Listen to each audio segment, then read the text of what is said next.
Queridos amigos, bienvenidos a este su programa donde Dios llora.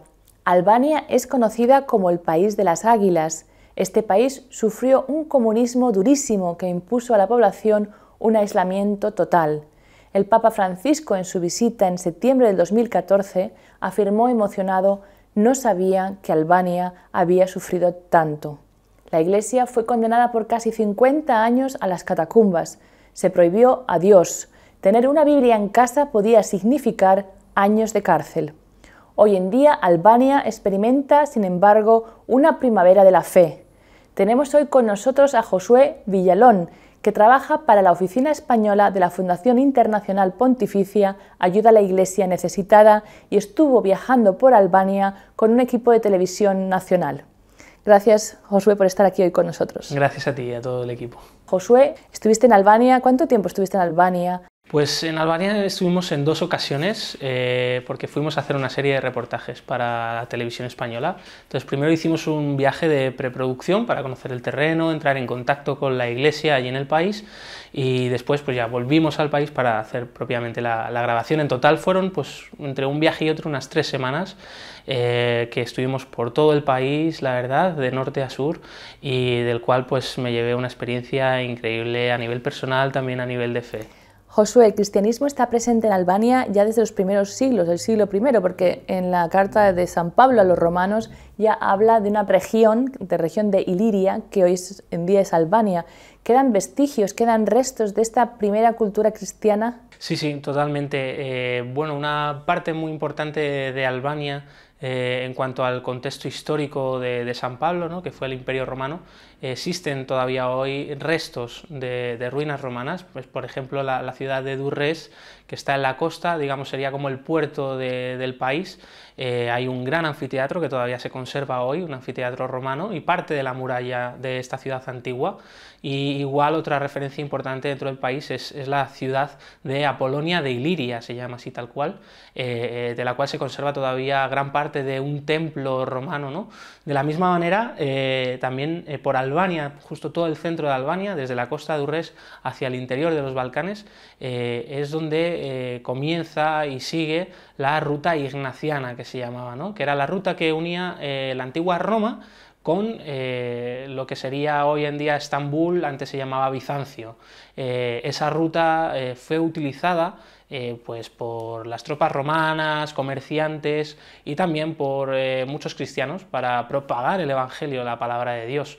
Y bueno, respecto a las referencias cristianas, se sabe, ¿no?, que desde los primeros comienzos del cristianismo hubo allí presencia de comunidades cristianas.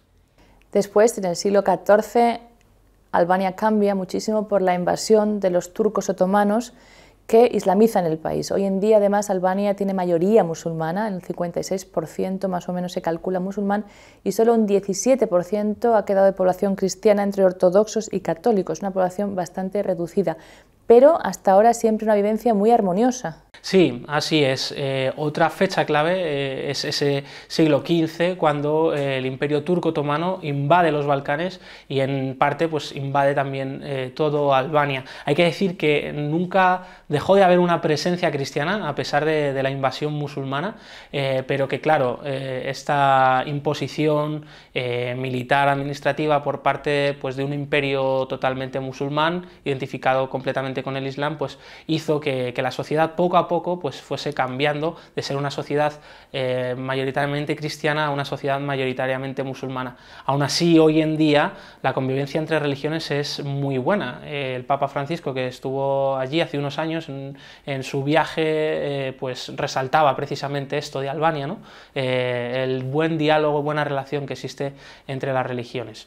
De hecho, yo creo que en la misa que él celebró, o no sé si fue una misa o simplemente una celebración, había 300.000 personas, de las cuales muchos eran musulmanes. Sí, o sea, si vamos a las estadísticas, el porcentaje de musulmanes, de cristianos en Albania, es evidente que en esa misa, en ese acto, había muchísimos más musulmanes que cristianos.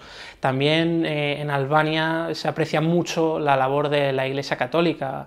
Eso hace que muchos musulmanes, a pesar de que se identifiquen con la religión del Islam, pues también respeten muchísimo la fe católica. Y una figura muy importante, por ejemplo, para la sociedad albanesa es la figura de la Madre Teresa de Calcuta, que hay que recordar que ella nació en una familia albanesa. Bueno, en realidad ella nació en Skopje, lo que sería hoy Macedonia, pero sus padres provenían de Albania y durante muchos años de su infancia también vivió en Albania. Desde que aterrizas en Albania te encuentras con el nombre de Madre Teresa por todos los lados, porque de hecho el aeropuerto nacional se llama Nene Teresa, que es el nombre Madre Teresa en albanés, y las plazas principales, las avenidas de todas las ciudades de Albania tienen este nombre. Hay estatuas por todos los lados, incluso pudimos ver la estatua de Madre Teresa en el propio casa del presidente de Albania, ¿no? Esto es también algo muy positivo que da muestra del respeto que se le tiene a la figura de la Iglesia católica.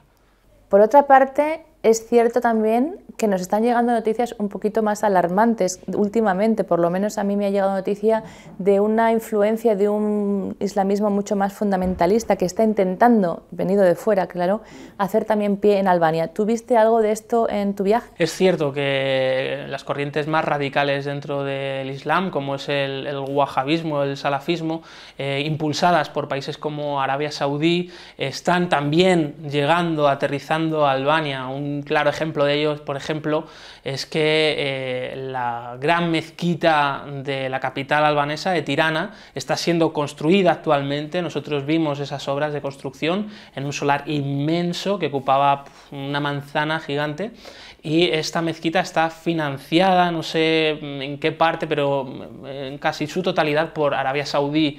Esto bueno, nos hace ver que corrientes extranjeras del Islam, que sí que pueden ser más radicales, sí que están ya llegando a Albania. Luego también hay datos totalmente fidedignos, ¿no?, de ciudadanos albaneses que se sabe que están combatiendo en las filas del Estado Islámico en Siria, en Irak, como yihadistas. Esto también es preocupante, ¿no?, porque cómo estas personas se han conseguido llegar hasta Siria, hasta Irak, cómo han conseguido radicalizarse hasta esa manera de coger las armas para luchar con un grupo terrorista, en este caso yihadista, y qué va a pasar con esas personas cuando acabe la guerra, si volverán a Albania, continuarán, no sé, a lo mejor cometiendo estos actos terribles o difundiendo esas ideas radicales. Otra época, vamos a cambiar otra vez, el marco de la historia, 1944, la llegada del comunismo a Albania, y 1967, un poquito más tarde, es declarado el primer estado ateo del mundo. Albania, como hemos dicho en la introducción, sufrió muchísimo. Hubo muchos muertos, de hecho también 2000 iglesias, mezquitas, todo lo que tenía que ver con algún tipo de religión, no solamente la cristiana, fue destruido, el clero fue asesinado. ¿Te has encontrado con alguno de los supervivientes de esta época tan dura y tan oscura de Albania? ¿Cuál fue el testimonio que más te influyó, que más te impresionó? Pues voy a contar dos testimonios, uno del que he sido, digamos, testigo directo, otro que he sido testigo, pero más en tercera persona. El primero de ellos es un poco el testimonio de este sacerdote, que Ernest Simoni se llama, él es de Shkodër, del norte de Albania, que recientemente el Papa ha elevado a la categoría de cardenal, el Papa Francisco, en reconocimiento un poco de su trayectoria, de su vivencia. Él dio testimonio delante del Papa en su visita a Albania hace unos años y contaba, nosotros nos pudimos encontrar con él, pero es una persona ya muy mayor, que estuvo durante más de 20 años en la cárcel, ¿no? Durante todo ese tiempo recibió pues multitud de torturas, amenazas para que él renegase de su fe, pero nunca juró de Jesucristo. De hecho siguió confesando, celebrando los sacramentos en la cárcel, y hoy es un testigo vivo, ¿no?, de lo que fue el ser cristiano durante una época muy dura en Albania. Y otro testimonio que este sí que he conocido más de cerca es el de un laico, padre de familia, Les Walesa se llama. Nos encontramos con él en Tirana, él vivía allí con su familia. Provenía de un pueblo también del norte, de la zona de las montañas, donde allí sí que hay mayor presencia católica. Durante el comunismo llegaron allí los partisanos, las tropas comunistas, a su pueblo. Lo primero que hicieron fue entrar en la iglesia, destruir los santos, y ir casa por casa diciendo que a partir de ahora en el país mandaban ellos y que no podían permitir más la religión de ningún tipo. Él junto con su hermano, Les Walesa junto con su hermano, entonces eran jóvenes, consiguieron rescatar algunas de las imágenes de la iglesia, esconderlas, y así como algunos libros litúrgicos, que mantuvieron en sus casas escondidos durante todo el comunismo, digamos más de 40 años de comunismo, ¿no? Y nos contaba Les que la forma que tuvieron ellos de mantener la fe durante todos esos años fue el leer esos libros de catequesis o leccionarios de las lecturas de la palabra de Dios en casa, escondidos, con las ventanas cerradas, sin que nadie se enterase, y rezar pues esas pequeñas oraciones piadosas, ¿no? que nos enseñan en nuestras familias, nuestras abuelas, nuestras madres, pues juntos en casa, en familia. Así es como mantuvieron la fe. También esto es impresionante, ¿no? Y en su época ellos, igual manera, pues su matrimonio oficialmente no podían casarse por la iglesia, ¿no? De forma canónica, pero lo hicieron aún así en secreto, casados por un sacerdote que pues clandestinamente iba de pueblo en pueblo tratando de celebrar los pocos sacramentos que podía. Muy impresionante. Otro momento creo que también bastante impresionante, quizá por la primavera de la fe que nos has contado, fue la visita al seminario, ¿no? Muchísimos de estos sacerdotes jóvenes, futuros sacerdotes, te contaban que su deseo de ser sacerdote había venido justo de esta persecución. Sí, así es. El testimonio de la Iglesia mártir de Albania, de todos estos años de comunismo, es hoy la semilla, ¿no? De las nuevas vocaciones, la semilla de la Iglesia católica, que hay que reconocer que la Iglesia está creciendo en Albania, ¿no? Aunque como estamos en un ambiente, una sociedad bueno, que está resurgiendo el comunismo, pues todavía existen algunos miedos, algunas reservas a que la Iglesia pues alce demasiado la voz, pero con su trabajo callado, por el bien de toda la sociedad y con el recuerdo del testimonio de los perseguidos durante el comunismo, la Iglesia está creciendo en fe, creciendo en vocaciones. Un ejemplo de ellos pues era el de un joven seminarista de cuarto curso con el que compartimos más tiempo allí durante el seminario, que se llamaba Simoni. Él nos contó, ¿no? Que precisamente las historias que le contaba su padre, su madre, de la época del comunismo, de cómo su abuela había mantenido la fe, no solo suya, sino de su familia, enseñándoles a rezar el rosario, por ejemplo, cómo sus padres se habían tenido también que casar en secreto para formar una familia cristiana, o cómo amigos de su padre, que habían sido secuestrados, encarcelados por el hecho de ser cristianos, y aún así no habían renunciado a la fe, eso le había ayudado a él en su vocación ahora como seminarista. En el seminario de Albania, bueno, en realidad es que solo hay un seminario para todo el país, es un seminario interdiocesano, digamos, en el cual pues van a estudiar jóvenes de Albania y también de Kosovo, ¿no? Es una región vecina. Bueno, es un país vecino, sí, que comparte pues muchas cosas con Albania, pues, por toda la cultura, la trayectoria histórica, también el idioma. En Kosovo se habla albanés, es por eso que también los seminaristas de Kosovo van a estudiar también Albania, ¿no? En total son unos 30 seminaristas y la verdad que el ambiente allí es estupendo, ¿no? El ver la juventud de la Iglesia, el futuro de la Iglesia, pues que es muy rico en Albania. Que además tuvieron que empezar de cero, ¿no? Porque según he leído también, de 7 obispos y 200 religiosos y sacerdotes que había, quedó un obispo y 30 religiosos y sacerdotes. O sea, tuvieron que empezar a formar a la gente de cero. Habían fallecido muchísimos, matado a muchos. Otra cosita que también quería preguntarte es, esta iglesia quedó sin nada, desmantelada. Albania no es un país rico para nada, de hecho muchísima gente ha tenido que emigrar a Italia para mandar fondos o mandar ayuda a su familia, a la que ha quedado en Albania.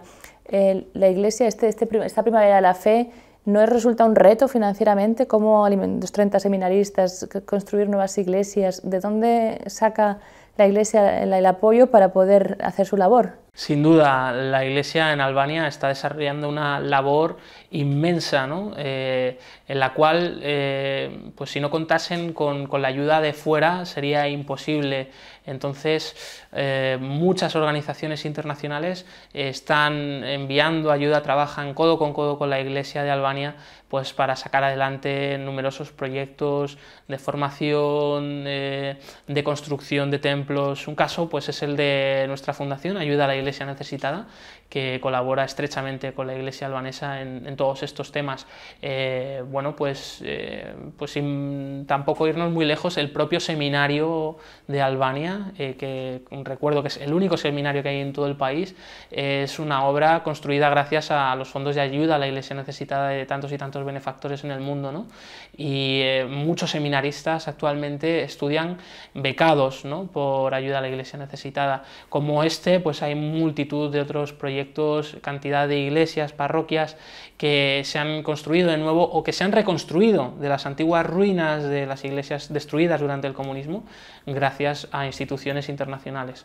Otro tema que también creo que es un reto para la Iglesia, como hemos dicho, muchísimas iglesias fueron destruidas, pero otras fueron confiscadas o se usó para otra cosa. Creo que hay un problema también grave legal de recuperación del derecho legal de estas tierras, no solamente de los edificios, sino también a veces he escuchado de casos donde hay familias viviendo en el terreno de la iglesia o que no se puede reconstruir porque la iglesia no tiene papeles legales para demostrar que es lo suyo, ¿no? Antiguamente lo que pertenecía a la iglesia y nadie lo ponía en duda. Después de 50 años de comunismo es mucho más difícil. ¿Escuchaste también este tipo de problemas en tu viaje? Sí, por supuesto. Un claro ejemplo de una iglesia confiscada que ha sido devuelta a la propia Iglesia Católica para su recuperación es, por ejemplo, la parroquia madre central de la ciudad de Durrës, en la costa, esta ciudad histórica de la que hablábamos antes de la antigua Roma. Allí, en el centro de la ciudad, en un barrio muy pobre, de casas pues muy juntas, de callejuelas, existe una pequeña capilla, no tendrá más, yo que sé, de 60 metros cuadrados, que era la antigua iglesia de Santa Lucía. Esta iglesia durante el comunismo fue confiscada y se convirtió en un teatro de marionetas. Así fue durante 50 años. La iglesia después del comunismo la pudo recuperar, pero claro, ¿en qué estado? En un estado pues de casi pues destrucción, ¿no? Conocimos al párroco de esta iglesia de Santa Lucía en Durrës, que precisamente ahora su principal misión, además de celebrar la misa, la Eucaristía, confesar, era recuperar el templo. Vimos las obras, los andamios, también recuperar la antigua casa del sacerdote que estaba junto a la iglesia, y allí era donde ahora vivía, ¿no? Sus vecinos eran gente que durante el comunismo ocupó también esas viviendas y que ahora la iglesia está tratando de recuperar, pero se encuentra pues con este caso, ¿no?, de que tampoco este párroco es capaz de echar a esa gente de allí. Están tratando de buscarles otro alojamiento, pero las autoridades también retrasan mucho ese trámite y mientras tanto pues sus vecinos de la parroquia pues es la gente que ocupó esas viviendas que antes pertenecían a la iglesia. Otro caso, por ejemplo, del tema de terrenos que fueron devueltos a la iglesia, o después del comunismo en compensación se entregaron una serie de terrenos a la iglesia, y ahora están surgiendo multitud de casos de familias que supuestamente tienen un papel que dice que esos terrenos que se les dio a la iglesia en realidad eran terrenos de su propia familia. Entonces existen no sé, muchos problemas al respecto, ¿no? En algunos casos se ha llegado incluso a llegar a los tribunales, a las altas instancias judiciales del país, en los cuales se ha podido demostrar que esos terrenos eran legítimos de la iglesia, que la iglesia los había recibido de buena fe en compensación por los años de persecución en el pasado y que no tenían ellos la culpa de que precisamente fuesen de otras familias. O otras veces se ha descubierto que esos supuestos papeles que presentaban alegando que los terrenos eran de la familia, no de la iglesia, eran papeles falsos y simplemente lo que querían era sacar un rédito económico de tener un litigio con la Iglesia Católica. Vamos a cambiar un poquito el el ambiente para irnos a un sitio que creo que es muy especial para Albania, que es el convento de las Carmelitas, el único convento de Carmelitas que existe en el norte del país, el convento de Nansat. Tú también estuviste allí. Sí. ¿Cuál es, quizá, qué es lo que más te impresionó de esta visita al convento del Carmelo? Pues después de todo este marco un poco histórico, circunstancial, ¿no?, de Albania, conocer una presencia sencilla, humilde, de una comunidad de carmelitas descalzas, que su vocación es la contemplación, la oración, pues sin duda es algo que a mí pues me llenó de mucha alegría, ¿no? El decir, vale, en medio de todo este país pobre, que ha sufrido tanto en el pasado, en una sociedad que sigue muy marcada por esas heridas del comunismo, hay una presencia que es sanadora, y eso que están pues en un lugar apartado, no están en la gran ciudad, están en un pueblo pequeñito en el norte de Albania, pero sin duda su testimonio es conocido en otros lugares y yo creo que hace mucho bien. Yo leí una vez una historia sobre la iglesia del búnker, se llamaba, y estaba escrito por una persona que escribía sobre Albania. A mí esa historia me impresionó muchísimo, no me acuerdo de los detalles, pero yo sé que está en el sur del país, eso sí, y que la era llevada por los franciscanos. ¿Tú estuviste visitando este sitio por casualidad? Sí, yo creo que hemos llegado a leer el mismo texto sobre la iglesia búnker, porque también estando en España me llegó un reportaje sobre una iglesia en un búnker. Esto me llamó muchísimo la atención. Entonces, cuando vi que era Albania y que se nos proponía ir a Albania, pensé, tenemos que ir a este sitio para conocerlo. Efectivamente, esta iglesia del búnker está llevada pastoralmente por los franciscanos que viven en Fier, que es una ciudad del sur del país. Es un lugar bastante pobre dentro de la propia pobreza del país, ¿no? Porque es una zona muy rural, donde la gente vive del campo, de la ganadería.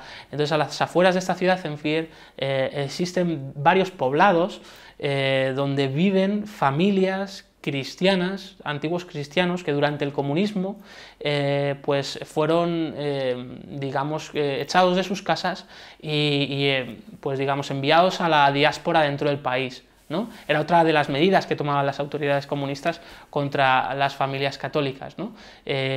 Bueno, pues en vez de encarcelarte, lo que hacían era desterrarte, ¿no?